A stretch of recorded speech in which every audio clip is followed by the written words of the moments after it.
السلام علیکم دوستو، آج ہم آپ کو بتائیں گے اولیاء اللہ کی نظر زیتونہ خادمہ ابوالحسین نوری رحمۃ اللہ علیہ۔ جنید بغدادی رحمۃ اللہ علیہ سے مروی ہے کہ ایک دن سخت جاڑا تھا۔ میں نے ابوالحسین نوری سے عرض کیا، کچھ لاؤں؟ فرمایا لے آؤ۔ میں نے کہا کیا لے آؤں؟ فرمایا دودھ روٹی۔ جب میں ان کے پاس لے گئی تو آپ کے پاس ایک کوئلہ پڑا ہوا تھا اور اس کو ہاتھ سے پلٹ رہے تھے۔ وہ جل اٹھا اور آپ روٹی کھانے میں مشغول ہو گئے۔ روٹی پر کا دودھ ہاتھ پر بہتا تھا اور ہاتھ کوئلے سے سیاہ ہو رہے تھے۔ میں نے اپنے جی میں کہا، اے اللہ، تو پاک ہے، تیرے اولیاء کیسے گندے ہیں، کوئی ان میں صفائی والا نہیں ہے۔ جب وہاں سے میں نکلی تو ایک عورت مجھ سے چمٹ گئی کہ تو نے میرے کپڑوں کی گٹیری چرائی اور کھینچ کر مجھے کوتوال کے پاس لے گئی۔ حضرت ابوالحسین رحمۃ اللہ علیہ نوری کو اس کی خبر ہوئی۔ آپ نے آ کر اس کوتوال سے فرمایا، اسے چھوڑ دے، یہ بھی اولیاء اللہ میں سے ہے۔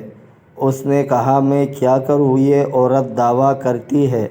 زیتونہ کہتی ہے کہ اس وقت ایک لونڈی وہ گٹیری لے آئی۔ حضرت نے گٹیری اس عورت کی حوالہ کی اور مجھ سے مخاطب ہو کر فرمایا کہ پھر بھی کہو گی کہ اولیاء اللہ کس قدر گندے ہوتے ہیں؟ میں نے کہا، میں توبہ کرتی ہوں۔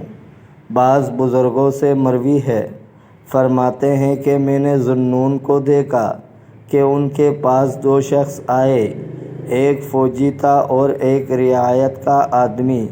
اس نے لڑائی میں فوجی کی دانت توڑ ڈالے تھے اور فوجی نے اسے پکڑ لیا تھا کہ میں تجھے بادشاہ کے پاس لے جا کر تیرا فیصلہ کراؤں گا۔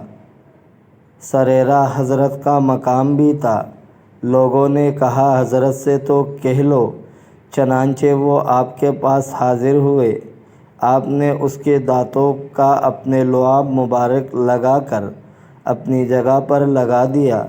جب اس نے ہونٹ گھمائی تو وہ دانت بالکل جمے ہوئے تھے، پہلے سے کسی قسم کا فرق نہ تھا۔